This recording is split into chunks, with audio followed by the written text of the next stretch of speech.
ಬಾರಿ ವಿಶ್ವ ಪ್ರಸಿದ್ಧ ಮೈಸೂರು ದಸರಾ 10 ದಿನ ಅಲ್ಲ 11 ದಿನಗಳ ಕಾಲ ನಡೆಯುತ್ತೆ. ಮೈಸೂರು ದಸರಾ ಇತಿಹಾಸದಲ್ಲಿ ಈ ರೀತಿ ಆಗ್ತಾ ಇರೋದು ಇದೇ ಮೊದಲ ಬಾರಿಗೆ. ಸೆಪ್ಟೆಂಬರ್ 22ನೇ ತಾರೀಕಿನಿಂದ ಅಕ್ಟೋಬರ್ 2ರವರೆಗೂ ಕೂಡ ದಸರಾ ಆಚರಣೆ ನಡೀತಾ ಇದೆ. ದಸರಾ ಅಂದ್ರೆ ದಶ ಪ್ಲಸ್ ಹರ ಅಂದ್ರೆ 10 ದಿನಗಳ ಕಾಲ ಆಚರಣೆ. ಇದುವರೆಗೆ 11 ದಿನ ದಸರಾ ಉತ್ಸವ ಆಚರಿಸಿದಂಥ ಉದಾಹರಣೆಯೇ ಇಲ್ಲ. ದಸರಾಗೆ ಸುಮಾರು 400 ವರ್ಷಗಳ ಇತಿಹಾಸ ಇದೆ. ಇಲ್ಲಿ ತನಕನೂ ಈ ರೀತಿ ಆಗಿಲ್ಲ. ಆದರೆ ಈ ಬಾರಿ ಈ ರೀತಿ ಆಗಿರೋದು ಅಚ್ಚರಿಯ ಜೊತೆಗೆ ಚರ್ಚೆಯನ್ನ ಕೂಡ ಹುಟ್ಟು ಹಾಕಿದೆ. ಸೆಪ್ಟೆಂಬರ್ 26 ಹಾಗೆ 27 2 ದಿನಗಳು ಕೂಡ ಪಂಚಮಿ ಬರ್ತಾ ಇರೋದ್ರಿಂದ ಆ ಕಾರಣಕ್ಕಾಗಿ ಹೀಗಾಗ್ತಾ ಇದೆಯಾ? ರಾಜ್ಯ ಸರ್ಕಾರ, ರಾಜವಂಶಸ್ಥರು ದಸರಾನ ಈ ಬಾರಿ ಯಾವ ರೀತಿ ಆಚರಿಸ್ತಾರೆ ಎನ್ನುವಂತಹ ಕುತೂಹಲ ಮನೆ ಮಾಡಿದೆ. ಈ ಬಗ್ಗೆ ಆಧ್ಯಾತ್ಮಿಕ ಚಿಂತಕ ಡಾಕ್ಟರ್ ಶೆಲ್ವಪಿಳ್ಳೈ ಅಯ್ಯಂಗರ್ ಅವರನ್ನ ನಮ್ಮ ಪ್ರತಿನಿಧಿ ರವಿ ಪಾಂಡವಪುರ ಮಾತನಾಡಿಸಿದ್ದಾರೆ. ನೋಡೋಣ ಬನ್ನಿ. ವಿಶ್ವವಿಖ್ಯಾತ ನಾಡಹಬ್ಬ ದಸರಾ ಮಹೋತ್ಸವಕ್ಕೆ ದಿನಗಣನೆ ಆರಂಭ ಆಗಿದೆ. ಈ ನಡುವೆ ಈ ಬಾರಿಯ ದಸರಾ ಮಹೋತ್ಸವ 10 ಅಲ್ಲ 11 ದಿನಗಳ ಆಚರಣೆ ಆಗ್ತಿದೆ. ಇದಕ್ಕೆ ಶಾಸ್ತ್ರದಲ್ಲಿ ಏನು ಹೇಳ್ತಾರೆ, ಈ ಕುರಿತು ಮಾತಾಡಲಿಕ್ಕೆ ನಮ್ಮ ಜೊತೆ ಹಿರಿಯ ವಿದ್ವಾಂಸರಾದಂತಹ ಶೆಲ್ವಪಿಳ್ಳೈ ಅಯ್ಯಂಗರ್ ಅವರಿದ್ದಾರೆ. ನಾನು ಅವ್ರನ್ನ ಮಾತಾಡಿಸ್ತಾ ಹೋಗ್ತೀನಿ. ಗುರುಗಳೇ, ನಾವು ಈವರೆಗೆ ಸಾಮಾನ್ಯವಾಗಿ ದಸರಾ ಅಂತಂದರೆ ದಶ ಪ್ಲಸ್ ಹರ ಅಂದರೆ 10 ದಿನಗಳ ರಾತ್ರಿಯ ಆಚರಣೆ, ಈ ಥರದೊಂದು ಪದ್ಧತಿ ನೋಡಿದ್ವಿ. ಈ ಬಾರಿ 11 ದಿನ ಬಂದಿರೋದು ಗುರುಗಳೇ, ಇದರ ವಿಶೇಷತೆ ಏನು ಗುರುಗಳೇ? ಇಲ್ಲ, ಇವತ್ತು ನಾನು ಕೂಡ ಪಂಚಾಂಗವನ್ನು ನೋಡಿದೆ.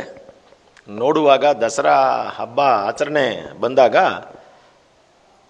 ಅಲ್ಲಿ ಮಹಾಲಯ ಅಮಾವಾಸ್ಯ ಬರುತ್ತೆ.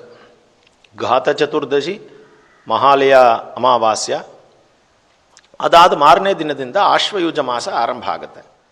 ಆಶ್ವಯುಜ ಮಾಸದ ಪ್ರಥಮೆಯಿಂದ ಹಿಡಿದು ದಶಮಿಯ ತನಕ ಆಚರಣೆಗಳು ನಡೀತವೆ. ಅದರಲ್ಲಿ 9 ರಾತ್ರಿಗಳು, ಅದು ನವರಾತ್ರಿ, ನವಾನಾಂ ರಾತ್ರಾಣಾಂ ಸಮಾಹಾರ, 9 ರಾತ್ರಿಗಳು.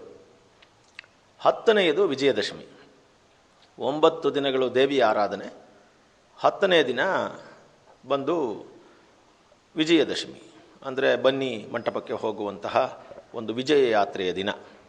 ಹೀಗೆ ಒಂದು ಪದ್ಧತಿ ಬಂದಿದೆ. ಈ ಸಲ ಪಂಚಾಂಗವನ್ನು ನಾನು ನೋಡಿದೆ. 22ನೇ ತಾರೀಕು 9ನೇ ತಿಂಗಳು, ಆಶ್ವಯುಜ ಶುಕ್ಲ ಪ್ರತಿಪತ್ ಅಂತ ಕರಿತೀವಿ. ಆವತ್ತು ದಸರಾ ಆರಂಭ. ಆದರೆ ಮುಗಿಯೋದು 2ನೇ ತಾರೀಕು ಗುರುವಾರ, ದಶಮಿ, ಶ್ರವಣ ನಕ್ಷತ್ರ ಇದೆ.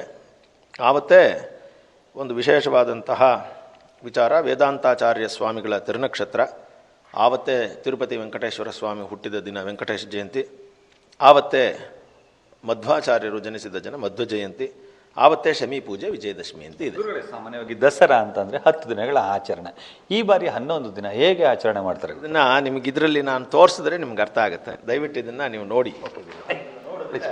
ನಿಮಗೆಲ್ಲ ಪರವಾಗಿಲ್ಲ, ಇದನ್ನು ನೋಡಿದ್ರೆ ಅರ್ಥ ಆಗುತ್ತೆ. ಇಲ್ಲಿ ಬನ್ನಿ. ಇಲ್ಲಿ ಶ್ರೀ ವಿಶ್ವಾವಸು ನಾಮ ಸಂವತ್ಸರೆ ದಕ್ಷಿಣಾಯನೆ ಶರದೃತೌ ಆಶ್ವಯುಜ ಶುಕ್ಲ ಪ್ರತಿಪತ್ ಅಂತ ಇದೆ. ಇಲ್ಲಿಂದ ನೋಡಿ, ತಾರೀಖು 22 ಸೋಮವಾರ ಪ್ರಥಮ, ಅಂದರೆ ಮೊದಲನೇ ಪ್ರಥಮ ತಿಥಿ ಇದೆ. ಆವತ್ತಿಂದ ಶರನ್ನವರಾತ್ರಿ ಪ್ರಾರಂಭ ಅಂತ ಹಾಕಿದ್ದಾರೆ. ಅಂದರೆ ಜಯಲಕ್ಷ್ಮಿ ವ್ರತ ಆವತ್ತೇ ಶರನ್ನವರಾತ್ರಿ ಪ್ರಾರಂಭ. ಅಲ್ಲಿಗೆ ನೋಡಿ, 22, 23, 24, 25, 26, 27, 28, 29, 30, 31, 2, 31 ಇಲ್ಲ, 30, 1, 2. 2ಕ್ಕೆ ಗುರುವಾರ ದಶಮಿ, ಶ್ರವಣ ನಕ್ಷತ್ರ, ವೇದಾಂತಾಚಾರ್ಯರ ತಿರುನಕ್ಷತ್ರ, ವೆಂಕಟೇಶ ಜಯಂತಿ, ಮಧ್ವ ಜಯಂತಿ, ಶಮಿ ಪೂಜೆ, ವಿಜಯದಶಮಿ ಹಾಕಿದ್ದಾರೆ. ಅಲ್ಲಿಗೆ 1, 2, 3, 4, 5, 6, 7, 8, 9, 10, 11 ಆಗುತ್ತೆ. ಯಾಕಿದು 11 ಬರ್ತಾ ಇದೆ? ಇದು 9 + 1 10 ಆಗಬೇಕಲ್ಲ ಅಂತಂದರೆ, ಈಗ ನಾವು ಈ ತಿಥಿಗಳನ್ನು ನೋಡ್ಕೊಂಬಂದರೆ ಸೋಮವಾರ ಪ್ರಥಮ, ದ್ವಿತೀಯ, ತೃತೀಯ, ಚೌತಿ ಆಯಿತು. ಪಂಚಮೀನು ಬಂದು ತಿರ್ಗಾ ಪಂಚಮಿ ಬರುತ್ತೆ 6, 16 ಬೆಳಗ್ಗೆ, ಮಾರನೇ ದಿನ 27ಕ್ಕೆ. 26, 27 2 ದಿನಾನು ಪಂಚಮಿ ತೋರಿಸ್ತಾ ಇದೆ. ಆದ್ದರಿಂದ 28ಕ್ಕೆ ಷಷ್ಠಿ ಇದೆ. ಆದ್ದರಿಂದ ಏನಾಗ್ತದೆ, 11 ದಿನಗಳ ಕಾಲ ಆಗುತ್ತೆ. ಸೊ 11 ದಿನಗಳ ಆಚರಣೆಯಾಗಿ ಈಗ 9 ರಾತ್ರಿಗಳು. ಅಲ್ಲಿಗೆ 9 ರಾತ್ರಿ ಅಲ್ಲ 10 ರಾತ್ರಿ ಆಗ್ತಾ ಇದೆ.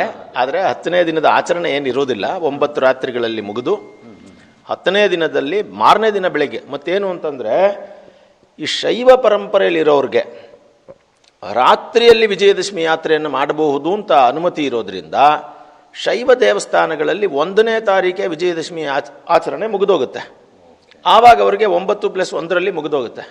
ಅಂದರೆ 9ನೇ ದಿನಾನೇ 10ನೇ ದಿನ ಆಚರಣೆ. ಅಂದರೆ ಬೆಳಿಗ್ಗೆ ಆವತ್ತೇ ಆಯುಧ ಪೂಜೆ, ಸಂಜೆ ವಿಜಯದಶಮಿ ಎರಡೂ ಒಟ್ಟಿಗೆ ಆಚರಣೆ ಮಾಡಿಬಿಡ್ತಾರೆ. ಆ ಥರ ಎಷ್ಟೋ ಸಲ ಬಂದಿದೆ. ಪ್ರತಿ ಬಾರಿ ನವರಾತ್ರಿ ಆಮೇಲೆ ದಸರಾ ಆಗ್ತಿತ್ತು. ಅಂದರೆ 9+1 10 ದಿನ.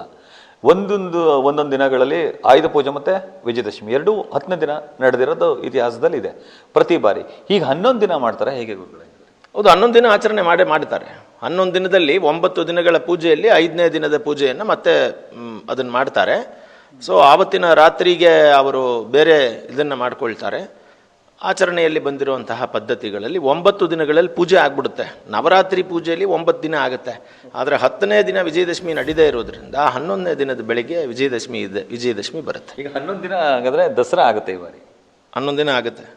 ಈ ನಾಡ ಹಬ್ಬ ಅಂದರೆ ಸರ್ಕಾರ ನಡೆಸೋದು 11 ದಿನ ಮಾಡ್ತಾರೆ. ಅದು ಸರ್ಕಾರ ನಡೆಸೋದು ಕೂಡ ನೋಡಿ, ಸರ್ಕಾರ ಯಾವುದನ್ನು ನಡೆಸ್ತಾ ಇದೆ? ಪರಂಪರೆಯನ್ನು ಎತ್ತಿಡಿತಾ ಇದೆ, ಸಂಸ್ಕೃತಿಯನ್ನು ಎತ್ತಿಡಿತಾ ಇದೆ. ಅವ್ರು ಏನು ಪರಂಪರೆ ಸಂಸ್ಕೃತಿನ ಇದೆಯೋ ಅದನ್ನು ಎತ್ತಿಡಿಲೇಬೇಕಾಗ್ತದಲ್ವಾ? ಮಾಡ್ತಾರೆ ಅದನ್ನು. ಈಗ 11 ದಿನಗಳ ಆಚರಣೆ ಹೇಗೆ ಮಾಡ್ತಾರೆ ಅನ್ನೋದು ಕೂಡ ಕುತೂಹಲ ಆಗಿದೆ. ಇದು ವಿದ್ವಾಂಸರಲ್ಲೂ ಕೂಡ ಹೊಸ ಹುಟ್ಟಿಗೆ ಕಾರಣ ಆಗಿದೆ. ಅಲ್ಲಿ ಸಾಕಷ್ಟು ಚರ್ಚೆಗೂ ಕೂಡ ಇದು ಆಹ್ವಾನವನ್ನು ನೀಡಿದೆ. ಕ್ಯಾಮ್ರಾಮನ್ ವಿನಯ್ ಜೊತೆ ರವಿ ಪಾಂಡವಪುರ, ನ್ಯೂಸ್ ಫಸ್ಟ್, ಮೈಸೂರು.